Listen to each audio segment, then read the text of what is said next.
On the defensive side, Joe, you got Derwin James, one of the more versatile players in all of college football, can pretty much line up in a number of spots. Probably will play a safety position this year.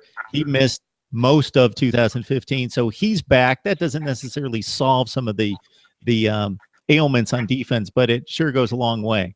It does. And if you watch that defense, once he was out for the year, I mean, they were a different type of defense in the middle part of the season. They gave up 63 points to Louisville. And realistically, they didn't look like a confident defensive unit. But as that unit got confidence down the stretch, they really gelled, especially in run support. It really was from, I want to say, the Miami game on through that Michigan Bowl victory that the front seven led by DeMarcus Walker really gelled. They only allowed 128 rushing yards per game, but over the last 5 games last year, really shut down opposing offenses in terms of a rushing attack. So that's going to be a cause of concern going up against a heavy offensive line in Alabama as well. Bo Scarborough, you got Damian Harris. I mean, that's the matchup that you want to see because DeMarcus Walker, 16 total sacks on the year last year, a team leading. He was the emotional leader of that defense, and in my opinion, best player on that defensive front seven. You can look at that game week number 1 against Ole Miss. He really dominated,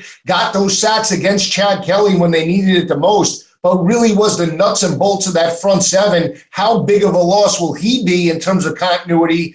It remains to be seen. I mean, they have top 5 talent across the board, but again, it's how that talent gels in game situations. So as a redshirt sophomore this season, Derwin James, if we look back 2 years to 2015 as a true freshman, he was top 2 on the team in solo tackles, total tackles, tackles for loss, sacks, and forced fumbles. That's how good he was as a freshman.